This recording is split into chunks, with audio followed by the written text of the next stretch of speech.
Hello, everyone. Before we dive into today's episode, I wanted to remind you that my book, Drummers on Drumming, is available now on Amazon as both a paperback and an ebook.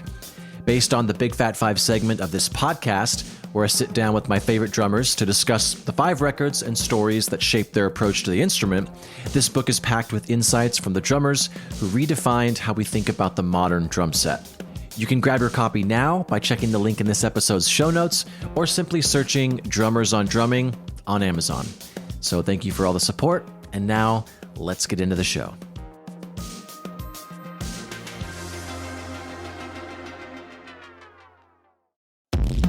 Hey, I'm Raj, also known as Currency Audio, and I'm Ben's guest this week on Big Fat 5.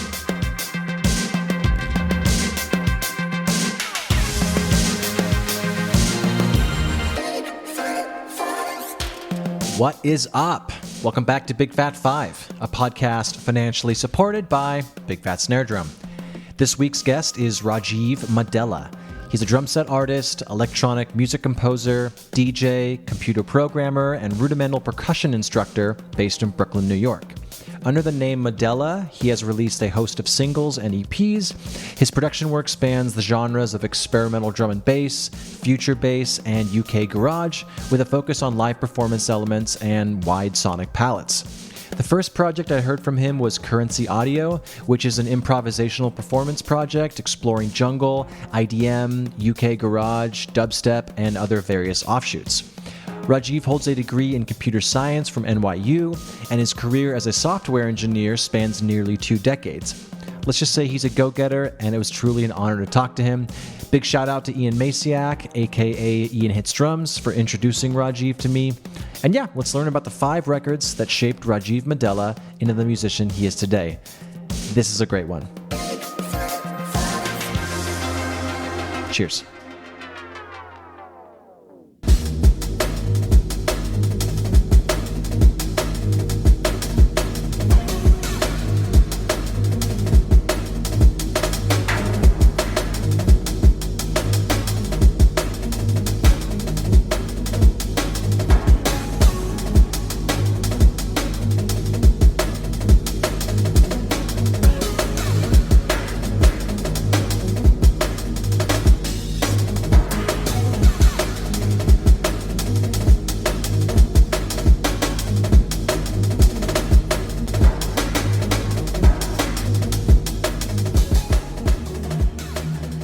For people who don't know who you are, can you describe your setup a little bit? Describe my setup. Well, it's completely digital, so I use kind of like a hybrid electronic kind of kit that I get kind of put together just by chance, just by what I ended up with over time. But basically, it's an alternate mode DK10, which is it's actually their budget model. It doesn't have like the fancy features of like the Drumcat. You can get it online on eBay for like, I don't even know, $150 even. I've seen it for, or maybe $200. And I think it's the most incredible multi-pad that's out there. Everyone talks about a whole bunch of others. That one, the sensitivity is just like, it feels orchestral. It's incredible. So that's what I use for the top. And that's kind of like my hi-hats and whatever quote unquote toms, because I don't actually have toms and stuff. Mm-hmm. And then I'll use, for my snare, I'll use a mesh PD85 Roland V drum trigger. And I had that. Well, I could tell you the story of how I even ended up with these things. Please do, eventually, yeah. Yeah. And then a foot pedal. I got like what is that Roland FT10, I think it's called. The KT10? Yeah, the KT10, exactly. Yeah. It's amazing. I Super smooth. Really love that thing. It's kind of feels like the future. And then also the standard FD8 for the hi-hat foot controller. Yeah. So all of those guys are going into a V-drum brain. The 6, what is that guy? I think it's the 6V. It's the one that came with like that old V-drum kit that first came out that was kind of consumer level. Yeah, the TD6V, which is like surprisingly deep.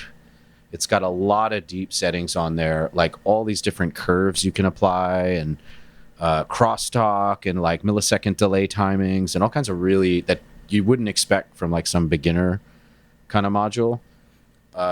So that thing's amazing. And then so they're all going into that. and then I'm just sending MIDI into my computer into Ableton, and then I'm just triggering everything in the DAW. Yeah. So yeah, you were going to say you're going to tell the story of how you got those, because that was going to be my follow-up question. I mean, was this set up because you had to, you couldn't make sound in a big city, or is it for portability, or like, what's the story behind you actually getting this? I mean, the story was really, I've been like a deep electronic head, jungle head, going to drum and bass parties like literally every day, like of the week, back when there were parties that were every day of the week. I was just this huge jungle head, and I was kind of at a point where I was like, I don't even know if I'm going to be drumming at all. I'm just kind of all about this music and whatever, maybe producing it, Mm-hmm. And then I met this guy who was a DJ at like one of the local parties. This guy, DJ Wicket. I just became friends with him. Really cool dude. He had Ableton. I think was it Ableton 1? It may have been Ableton 1. Wow, I don't even know what that looks like. Yeah, it looks pretty much the same, minus like all the newer, fancier stuff, like the plugins and whatever. Mm-hmm. So he just had it. And he was like, "Hey, Raj, I'm not going to use, I'm not going to use this thing. Do you want to? I think you could like go nuts on it." And I was like, "Whoa!" And then I just like tried it in his like studio, and I was like, "This is great." And he said, "I sold it to me for like $150." And that's the only reason I have this thing, which was back in like 2002. Yeah. Wow. Yeah, that's the only reason I have it. So you excel at improvisation, but you also focus on that with a lot of your work, especially with Currency Audio. Would you go as far to say that that's where true expression lies? I mean, yeah. Well, why do I do improv? I mean, true. For me, it is the realist. It's the most real. You know, real. What does that mean? Yeah, we're getting really deep, really quickly. Yeah, I mean, there's a lot. Yeah, there's a lot of deep stuff behind it. I mean, it came from meditation. Really, it was basically I got really deep into meditation, and then I just realized how like the present was like, whoa, like the most important thing. Mm-hmm. And then thinking about when you sit down and you play on your kit, and you just start jamming away, and sometimes you get really deep, right? And you're like, and at the end of it, it's like you don't even know who was really playing, was it even like, how intentional was all that? It basically feels like really, really spiritual. Mm-hmm. So then at the end of that, and then you're like, whoa, that's like so special. And then, when you play, and it's this headspace of like, right, being connected to like, this cosmic thing, to sound all like super hippy dippy. No, I love it. But yeah, so when I, and say when you go back in time, a lot of songs come from, okay, you were jamming and you had this moment and it was like, wow, this feels like so special. And then you try to do it again, right? And sometimes it's really good. Sometimes it's quote unquote better because you refined some part, you made it. But actually, does it have the same energy of the first time when you put it down? So it just became like, that's always going to be like the most sacred thing. Like, that's you just got like this view into like reality, like in this raw way, which you may never see again. You probably won't in its exact form. So yeah. So as far as like music and like that being like, yeah, if for me, if like music should be like some representation of like who I am as a person, right? So when I'm improving, you're getting like the most like the inside view into that. Really, like how I'm dealing in real time with like where I've come from, what's happening right now, how I'm reacting to what's happening right now, how I'm reacting to like struggles. Like say there was like a mistake or people can tell sometimes that like there was, this that's part of like the story there, it's part of, and see how this, like the action hero gets out of like this pit of despair, like that kind of movie analogy kind of thing is what I like to kind of use for it. But yeah, you don't have that kind of struggle stuff when it's written, Mm-hmm. It took me the longest time to figure out what to practice, and I finally found, maybe incorrectly, that basically anything that's stopping you from being able to say what you actually want to say on the instrument, that's what you should be practicing, not just like, oh, I should be practicing a calypso beat or blah, blah, blah. And so for you, what do you, and to go from spiritual to just very technical, to pull a 180, for sure. Yeah. It doesn't sound, I mean, and I'm not just blowing smoke up your ass, like you improv a lot, but I don't hear a lot of, I don't hear any flubs, if I'm being honest, on a lot of your stuff. So what do you practice that allows you to just free flow through these ideas and make it sound so good? That's a big question. It's like a bunch of parts, right? It's kind of like building vocabulary, right? And then learning to speak. Learning to have a conversation, not really speak. I can make sentences. No, like learning to go back and forth with somebody. Yeah. Which is the idea itself, the musical thing you're playing. You're kind of going back and forth with it. So, yeah, I guess the main thing is like building vocabulary. So practicing, well, for drum and bass, a lot of like the basics, like kind of like the basic forms, like the hard step beat, like that is the backbone of pretty much 90% of D&B. Like that one, and then your two-step beat, right? And then I practice it linearly, like I just kind of sang it, and then also practice it non-linear. So then your hands are just doing some kind of ostinato you could choose, but whatever, hit those snare accents. Yeah. Learning to just practice that kick ostinato. That's a huge one. The 3-3-2, dunce, dunce, dunce, dunce, dunce, just the kick pattern. And just learning to do all kinds of ostinatos on top of it. And then, okay, now I got this vocabulary and I'm playing some beats, right? And then when I sit down to play, I basically try to just like be mindful in that way. I'm just kind of watching myself play, right? And then I'm also kind of dealing with like whatever kind of maybe anxiety that comes up that like, oh, maybe I should do this super cool thing. And then learning to figure out what is like the natural me want to do, you know, like the guy who doesn't have any real kind of dictatorial say in that way. Yeah. And then those kind of things just naturally happen. Right. But there's like subtle error correction. It's kind of a little bit like, okay, so now I don't want to do that, like the extra crazy hard thing, but let me do this one kind of slightly off thing, you know? And then I'll kind of figure out like, I'm sorry, I'm sounding so deep. No, I love it. Is seriously. Sounds very meditative. Cool. That's it. I mean, that's really what it is. It's kind of mindfully playing. That's exactly what it is. And so you just like sit down and you just kind of like play as if like you just really were like zero effort, you know, zero effort. But you still want to make it like something you want to hear, you know? So I'm kind of thinking like I'm making a track. Because I mean, I spent like a long time just kind of doing production, just like, okay, I'm just going to make D&B tracks. And so just kind of figuring out like, what do you want to hear during that process, you know? So yeah, it's a big question. But a lot of it from the improv perspective is kind of practicing what's the next thing I want to hear? Like I did this one gesture, or like even linguistically, say I said, like my voice went, right, so I want to explain this thing. I'm going to kind of come down. Like, right, there's kind of some expectation there. Like, and there's only so few possibilities, really.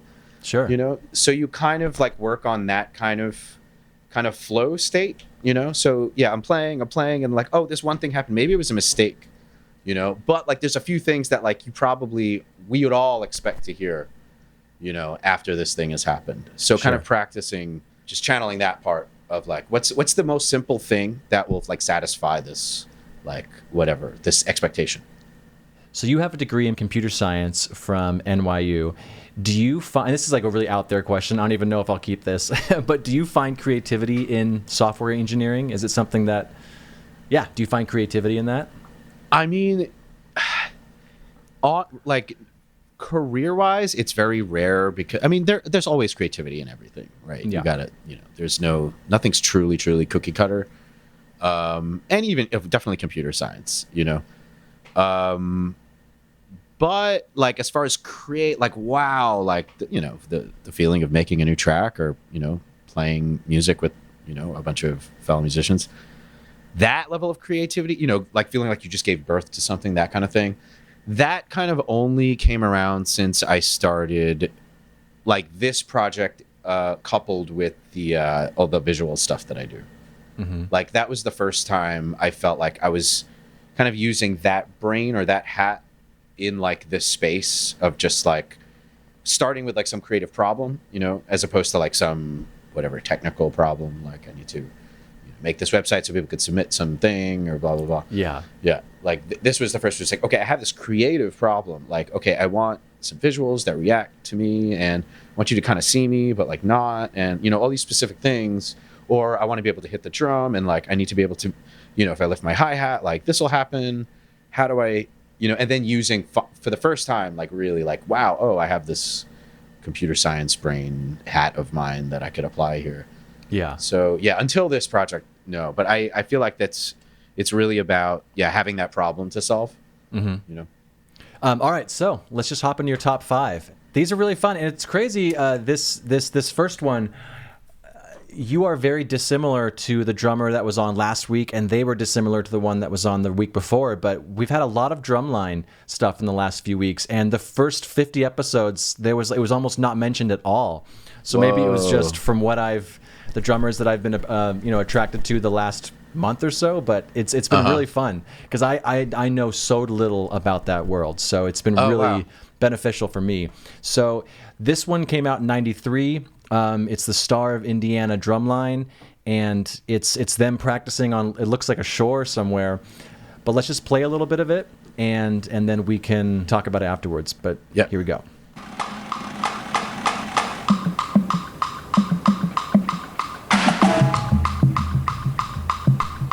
Those different tuned bass drums sound so cool. I mean, the sparseness, the excitement. Wow.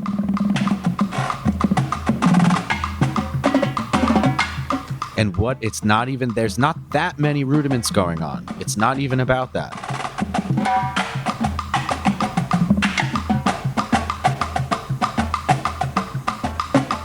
Dynamics like crazy. Absolutely.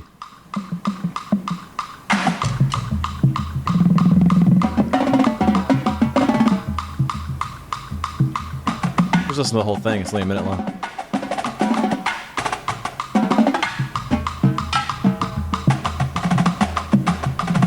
Those rim shots in the quad sound so impactful. The writing is just top class. Oh, I'll drop this in the show notes because they're also doing a lot of cool visuals as well. Visuals and stuff. Yeah. Yeah, it's definitely showmanship involved as well, but. Yeah, talk a little bit about why was that on the list? So why was that on the list? Well, that particular line to talk about is considered one of the greatest snare lines like of all time. A lot of people will reference that line as like, oh, there's no one better than Star 93. Like that's like the line. Yeah, I think there's like this one snare drummer, Nick Angelis, who was one of the first soloists in the Blast Broadway show. Have you ever heard of that? Oh, sure, yeah. Yeah. So he was like phenomenal. Yeah. So that was that line kind of came from. But why was that pivotal? So I ended up with this kind of lot tape. So back in the day, so I was in high school from like, what was it, 92 to like 97. So right then, like, so I'm marching band was at my high school. Which was, drum corps style. And so I had a buddy who went to this other school in the city. This kid, he went to LaGuardia High School. My friend's James Gaffigan. Now he's like one of the top conductors in the world. It's totally insane. So yeah, he was going to school in the city, and I was, in Staten Island. And then I was supposed to be going to school with him, but like my parents like nixed that idea like at the last minute, which was very heartbreaking. Oh. But anyway, I ended up in this high school that had like the most insane percussion program that I ever could have dreamt of. But anyway, so yeah, he would always tell his buddy, this drummer friend of his in LaGuardia about, oh, you got to meet my friend Raj. He's, drum corps. Do you know about that? He's like, oh yeah, you should show him this tape. So his jazz friend in LaGuardia gave him this Drumline tape, which was just this kind of like this kind of, I guess it was like kind of like in like this, it was like traded around. It was part of like this kind of scene where people are trading drum corps, like lot tapes. So he had this tape that had a whole bunch of drum lines on it. It had Cadets 93, Cadets 94, I think it had some Blue Devils clips. It had Madison Scouts clips on it, all from like 93, 94. So then I got that tape and I was like, what is he going to know about, drum corps marching band? I'm like, get out of here, man. This is the tape. I had an MP3 of it. I lost that on a hard drive crash. I converted that tape to MP3. But anyway, so that was around like 93, like 94. I guess I was like kind of like a sophomore in high school. So yeah, listening to that tape and particularly Star of Indiana, just kind of learning this vocabulary in like this very, very kind of like, I don't know if elegance definitely a word for it, but yeah, this like hyper refined and effective and kind of showing you like the power of just a simple roll and like how it's actually like one of the most exciting things we could ever do, and like listening to this like just simply a roll, triplet roll, and that's, oh my God, the entire gamut of like human emotion just like in one, like ridiculous. Yeah. So just kind of like feeling that and learning to play that way. So now when I'm sitting on the pad, I'm just kind of doing isolated rolls with like an attack and like waiting and then playing some, softer taps. And, it kind of taught me how to jam, I guess, on my pad, which I spent a lot of time doing. I spent a lot of pad playing. Yeah. It shows. Yeah. It shows. Thanks. So is Star of Indiana, is that that's a drum line from a specific school, or what is Star of Indiana? So Star of Indiana is a drum and bugle corps out in Indiana. So they're a private organization. So all these drum and bugle corps, these DCI corps, if you will, DCI stands for Drum Corps International. So these are all kind of private organizations that have like sometimes like corporate sponsors, or they'll run fundraisers like bingo night or stuff like that. And kids donate. Kids basically pay dues to be in it. Wow. So in a way, it's kind of like a school. You're kind of paying tuition. So I never did DCI. I did DCA, which was less of a commitment, and it was like not restricted to any age. DCI, I think it caps at 21 or 22. Okay. But yeah, it's basically you rehearse every day for the entire summer. You sleep on a bus, and it's just you live and breathe this show and this music and this crew of people. Your snare line, your drum line, your corps. I mean, that shows as well. Yeah, that's a lot of effort. They sound tight. Yeah.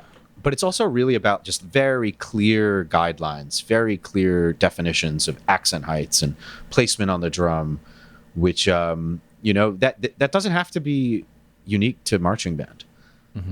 There's no reason for that. But it's kind of like the foundation of it. Like you aren't going to play that drum unless you have that foundation.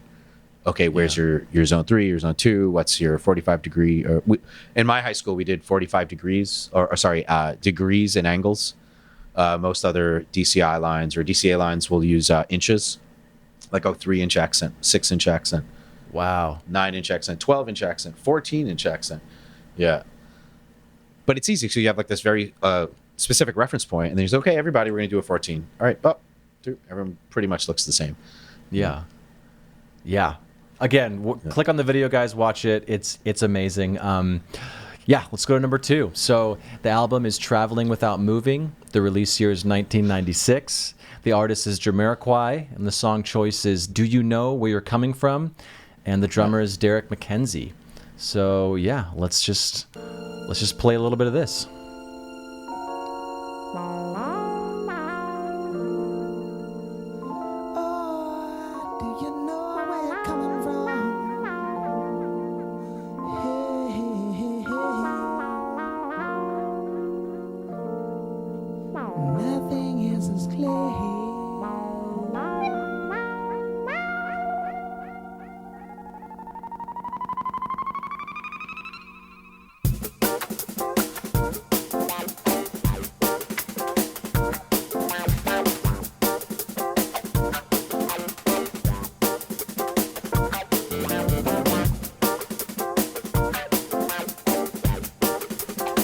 So clean.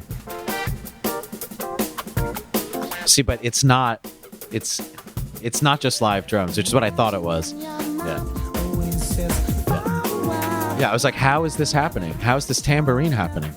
Yeah. Yeah, I was like, this is, but also I'd never even heard of drum and bass. I never heard a drum and bass track at all.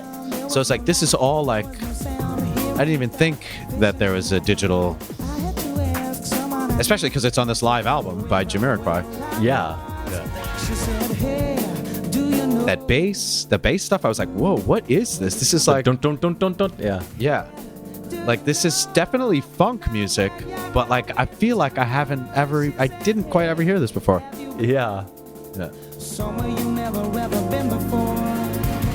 I said, well, nothing is as clear. Nothing is as clear without a holding hand to gently guide you. Once that piece of air that it's so close now that I'm here beside you. I was left down, there was no light, there was no Love that clap to snare interaction. I had to ask someone not so far away from where I was. She said, hey, do you know where you're coming from? All the different interactions, like all these little bits of Yeah. snares are like kind of all talking to each other. So the thing about that track, okay, so I heard, so my buddy Jim, who was going to school in LaGuardia, he had privy to like all this really, really, really cool music, which was Jamiroquai before this album came out. I think even like some years before that, like there was the was the album Emergency on Planet Earth. So he remembered he would come back from LaGuardia, and be like, Raj, I got to show you this dude. It's called Jamiroquai. I'm like, what, Jamiroquai? And he plays, and I'm like, dude, because we were like so about funk music, Red Hot Chili Peppers, Primus, that was like our stuff. Mm-hmm. And then it was like, wow, listen to this. This is his voice, everything. I was like, this is the band. Holy cow. So anyway, got that album, and yeah, completely obsessed, Traveling Without Moving. And then get to the last track, and I'm like, what is this? And the drummer's playing this? I'm not sure if I could play it. Should I try? How is he playing it? I was like, maybe I should use brushes or something. Like, what is that? How is that happening? And then it turns out, and I didn't even know what drum and bass was, or jungle, or I was just like, oh, this is funk music. This is another type of it. Okay. Mm-hmm. So it turns out that track is not a live track. It's actually a drum and bass track produced by this producer M Beat, featuring Jamiroquai. And yeah, so all that stuff, that tambourines, which are now I know are like classic jungle elements, like looped, sampled from old James Brown records. Like that's what was going on. So that was my first like taste of drum and bass without even knowing what it was, which was again such a coincidence, just being into like it just landed on me, which is so cool. Is he still making music? Is he still alive? I think he is. The band is completely, the bassist isn't in the band. I think that the keyboardist like passed away some years ago. It's a completely different energy. It's cool, but it's way more digital. Okay. This whole period sound like classic records from the 70s. Yeah. Like it's like super warm, and the way they're playing, and just like that sense of respect for the form, like funk. You could it's really palpable. It wasn't no flash at all. All right, number 3. The album is Hard Normal Daddy. Same release year as Traveling Without Moving, but this is Square Pusher in '96, and the song is Rustic Raver. Here we go.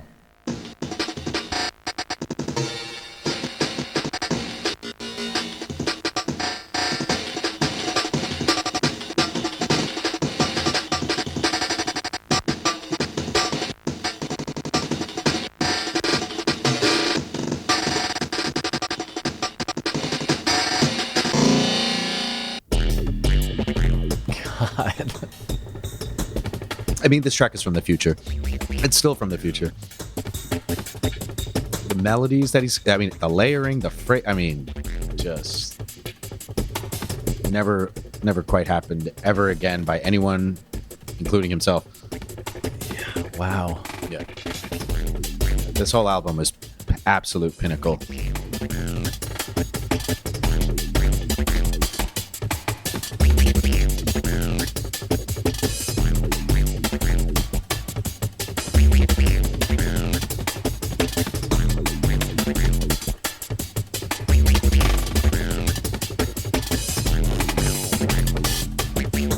Do you know the process of how people, this might be a dumb question, but how they make something like that?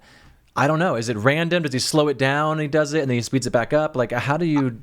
It's a lot of people. I mean, Square Pusher kind of keeps it a secret. I mean, there's some videos of like him in his studio and sort of how he does stuff. And he kind of like gives like a very brief, intentionally brief kind of explanation on how he does it. Yeah, you know, I have this drum machine and I just hit some buttons. And Sure, yeah. you know, As he should, I guess. Yeah. It's kind of part of the thing, like with some electronic producers, not everybody. A lot of people will, you know, they'll have like whatever master classes or, you know, you could really see their process.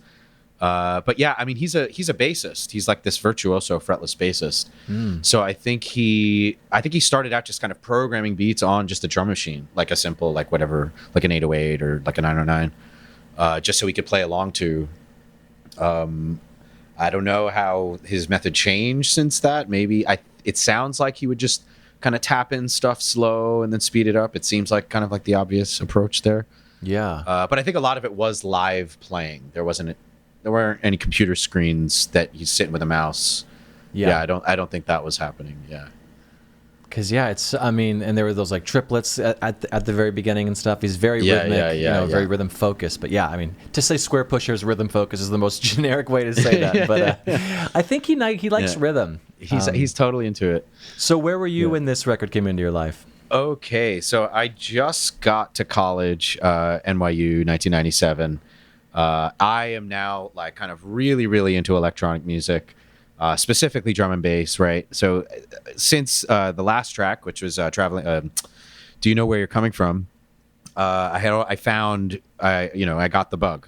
So LTJ, Logical Progression Volume 1, Everything But the Girl, Before Today, Spring Heeled Jack, 98 Million Shades, this Renegade Hardware compilation, which is still like, these were like, I was so lucky to be around, to have these records as like my introduction. It was like, whoa, I'm just really, really, really lucky.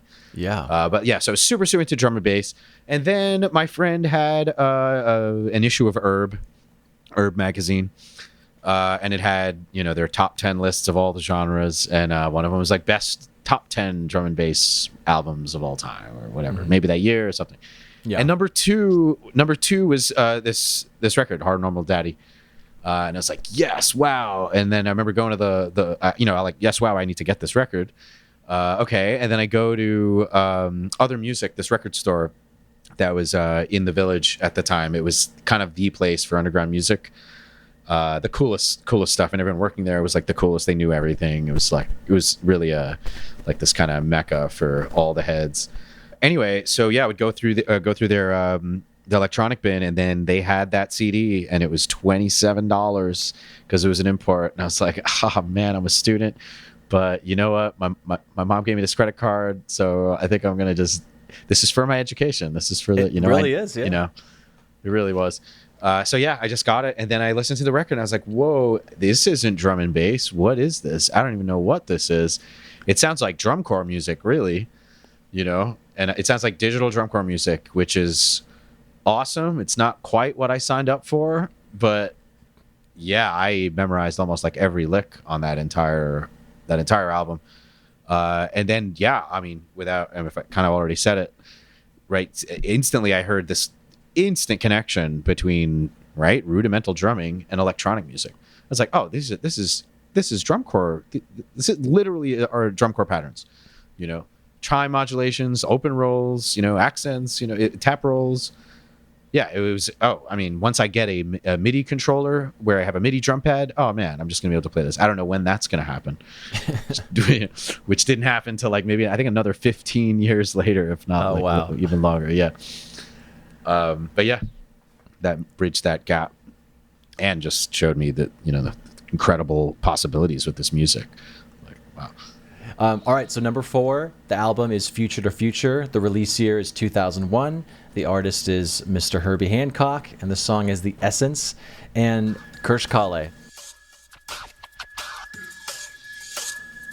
Right, that's clearly like a program beat. Yeah.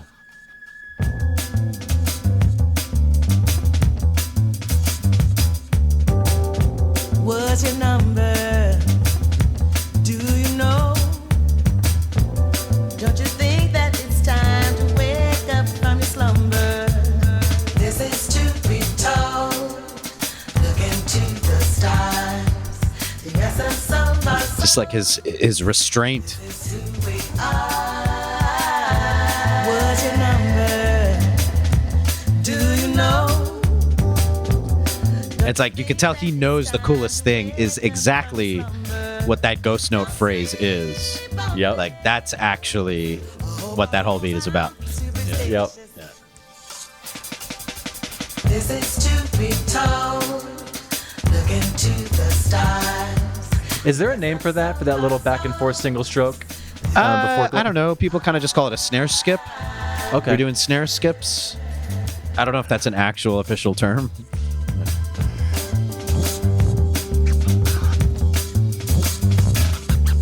To your wings, hold on, or you are sure to miss right, and the melody will surely die.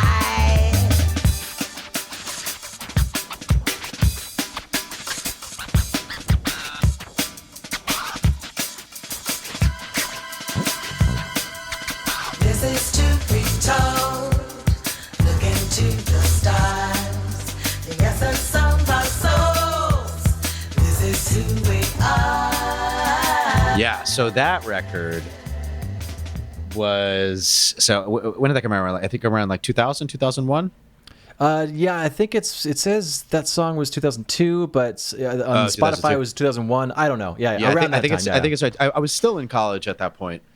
And at this point, I was like 97. I'm into drum and bass and electronic music, like full on. And now I don't even know if I need to even play the drums because listen to all this amazing music that's just all digitally created. And then slowly, I kind of started. I brought my kick and my snare and like a hi hat, and that was it into my college room, and I finally started like playing again. I was like, let me play along to records, and I kind of got a sense of if I was to play, because there was no live drum and bass drummer that I could listen to. Yeah. Like there was nobody, it was just electronic. How would I do it? So started doing whatever kind of approach, kind of linear beats and stuff like that, like inverted paradiddle, paradiddle variation, blah, blah, blah. So yeah, I was like, is there anybody who's doing this? Is there any person I could hear? And yeah, I kind of heard of Jojo Mayer, I never really got to see him live. At that point, there was again, JoJo didn't have any recordings, but people were talking about, I think there was some video of maybe some, I think Drummers World was a website at the time. And then they had maybe some clips of him doing the single-handed stuff. And I kind of got a sense of that. But yeah, there was, again, no live recordings. So then I finally have this recording, Herbie Hancock, and Kirsch Kale is playing on it. I'm like, who's Kirsch Kale? What is this? And then, just hearing the steadiness and the sense of kind of reverence for what the groove is. Because in drum and bass, it's the groove is really what's on a pedestal. The groove meaning okay, there's an accent over here, and then occasionally it's going to do this one specific kind of change, and all of those specific ideas are kind of on this pedestal. So it's the first time hearing a drummer kind of playing with that reverence, and it's not about a bunch of notes, a bunch of fill in the gap, you want as a dense phrase as possible. No, it's just about the timing of everything and where the syncopations are, and just really getting that sense of simplicity, which kind of got me a sense of how I can approach it a little bit. All right, so the next artist is from Kirsch. So in the release year was who knows, but the song choice is I'm not even going to try and pronounce this. Can you describe? Can you say this? Sajana. Yeah, Sajana. Yeah.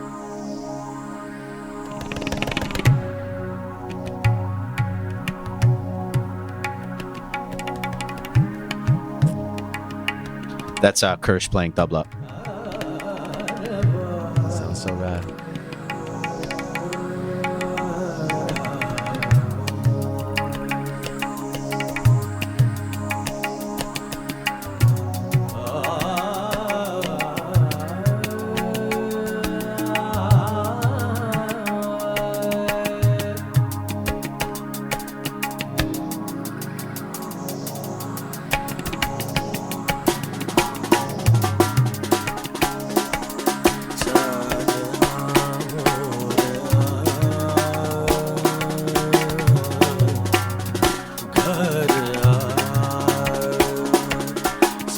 So that recording, so I had already seen JoJo finally, but the recording, let's just talk about the recording.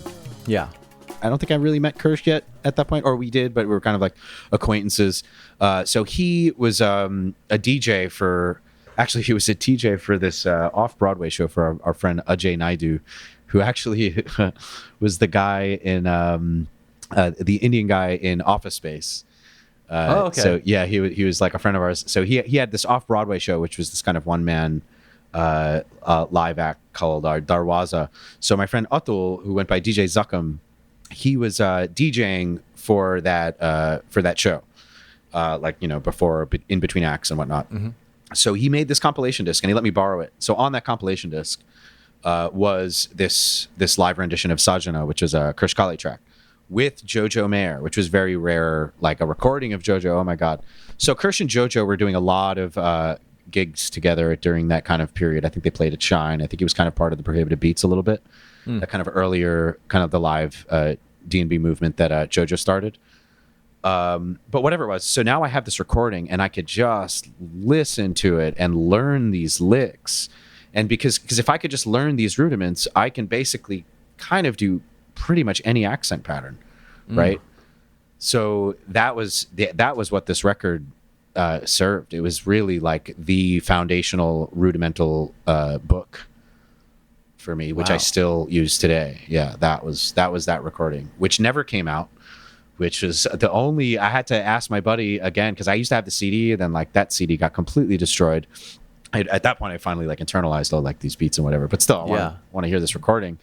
Then I hit him up actually over the pandemic. I was like, man, do you have that live Sajana? Because like, I to this day, I think that is my favorite Jojo Mayer recording, because of just how pure it is. It's kind of like before this, I don't know, I feel like a lot of like the more later JoJo stuff, there's kind of like a lot of the drum set stuff, like tom movements and stuff, which are like really cool. But this was truly like a jungle rendition, which is just snare, hats, kick, some ride stuff. I think he does maybe one floor tom fill.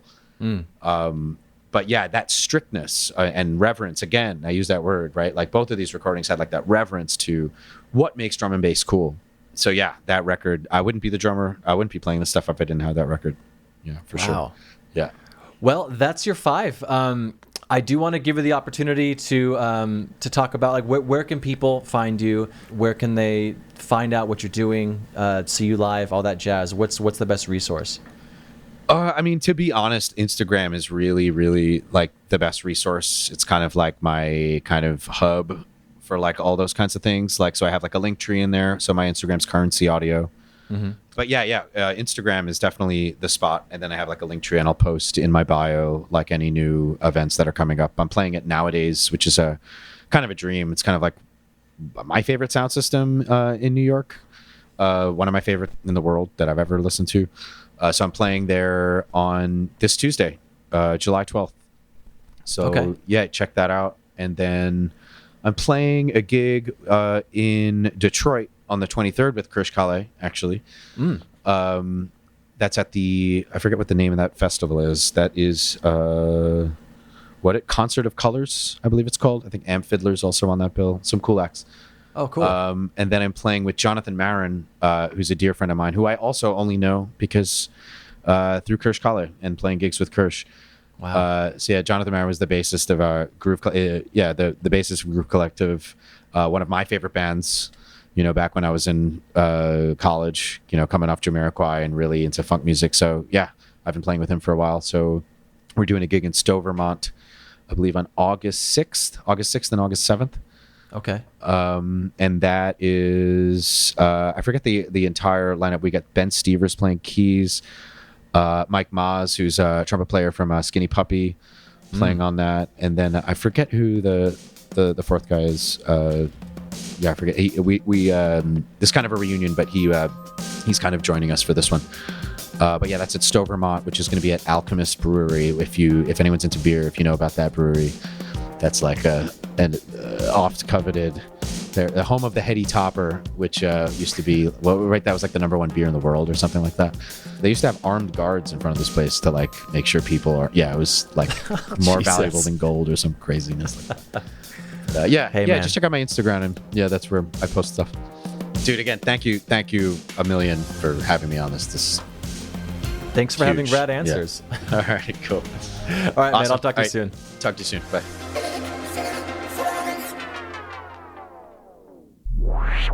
And that's the show. If you're listening on a platform that allows ratings and reviews, do that. It helps more people find the show, so it'll get bigger and better, and hopefully I'll have a chance to sell out one day. But you'll be an OG listener that can brag to all your friends. Anyways, why don't you go and check us out at bigfatsnaredrum.com and follow us on all the socials. Just search for Big Fat Snare Drum and you will find us. The show is edited in part using iZotope RX Audio Editor. It's amazing, so go check that out at iZotope.com. And thanks again to Gunnar Olsen for the theme music. Bye!